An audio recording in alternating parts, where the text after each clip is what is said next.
Sa darating na Father's Day, ipagdiriwang muli natin ang sakripisyo at pagmamahal ng ating mga ama. Sila po ang itinuturing nating haligi ng tahanan, matatag at maaasahan. Pero kahit gaano sila katatag, ilan sa kanila ay may mga iniindang problema sa kalusugan. Tulad na lamang po ng luslos at erectile dysfunction.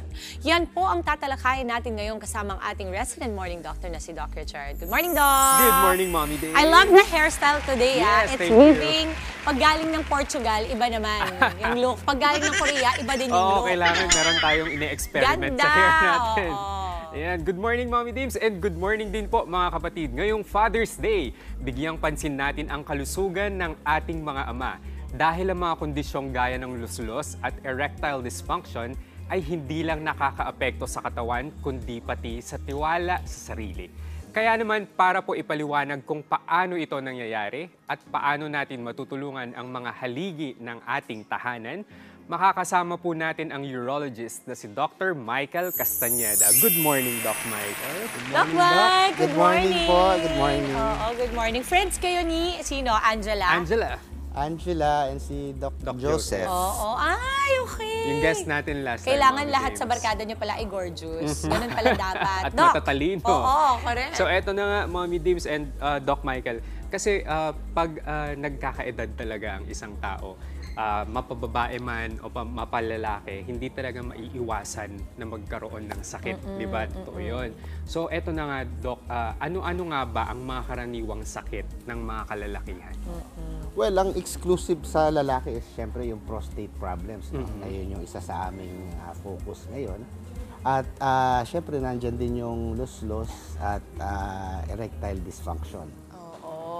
Okay, sige, Doc. Para sa mga kapatid natin na nanonood ngayon, whether tatay sila or yung mga asawa sila, diba, usually ako kasi pag asawa ako, pag tumatanda na and may forever naman kayong dalawa, lagi mo sinasabi na, uy, pa-check ka na kasi baka mamaya meron na tayong kailangan bantayan sa katawan mo. So for all the kapatids watching right now, ano nga ba yung definition ng luslos or hernia?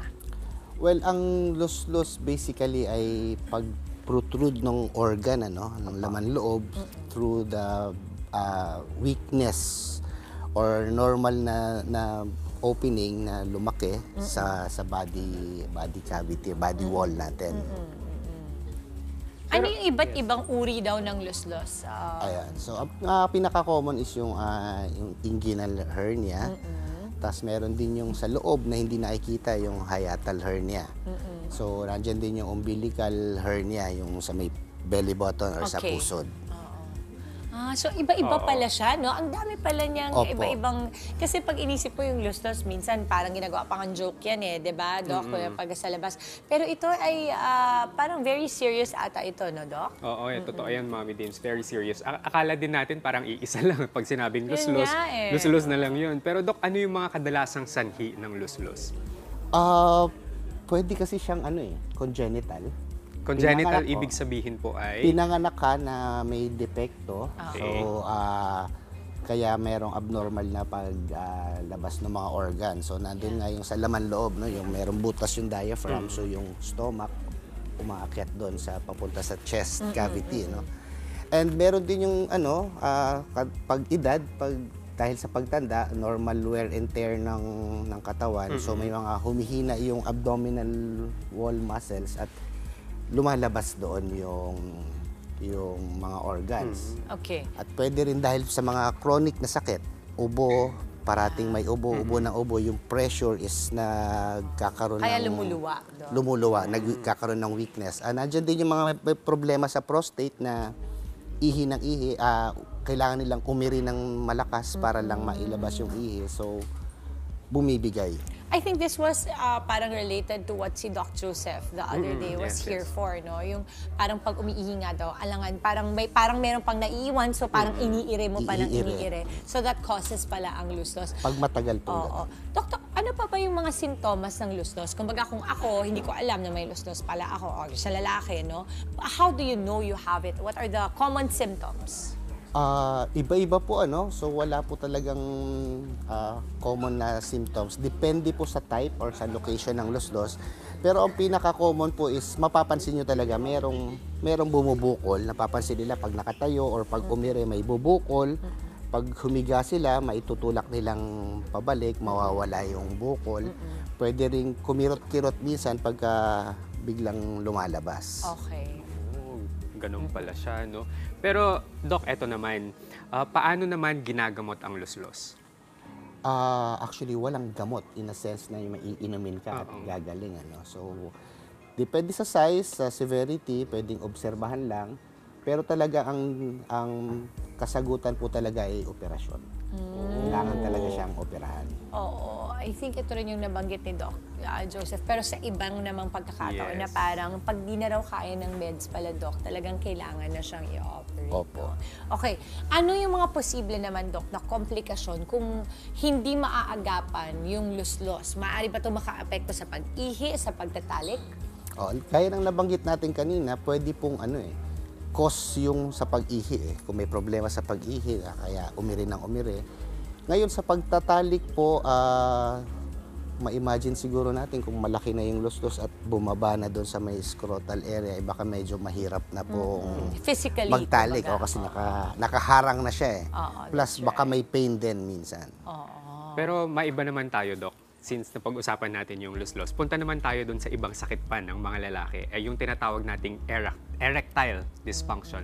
Doc, ano nga ba ang erectile dysfunction at paano ito naiiba sa paminsang-minsang problema sa tigas? Well, by definition, ang erectile dysfunction is inability to get or maintain an erection. Sa pagtigas ng ari na kayang, pwede ba natin sabihin on air, makapag-successful na makikipagtalik. Medyo mahirap pala. Okay lang, Doc. Basta scientific ang atake natin. Ano naman yan? It really is a physical, Yes. parang Opo. process naman talaga. Doc, ano tong kadalasang sanhi naman ng luslos? Luslos. Kung sa luslos naman po, Ay, sorry, not luslos. Erectile Erectile dysfunction. Erectile Bakit dysfunction. nangyayari yun? Kasi I'm sure ito yung isa sa mga karamdaman na hindi talaga pinag-uusapan. Dahil kung ako din siguro ang lalaki, parang medyo mahihiya ako magsabi. Even to my partner, no? Parang this is something na maaaring pwedeng pagmulan ng mga diskusyon within a marriage, within So, ano ba yung mga usual na nagiging sanhi nito?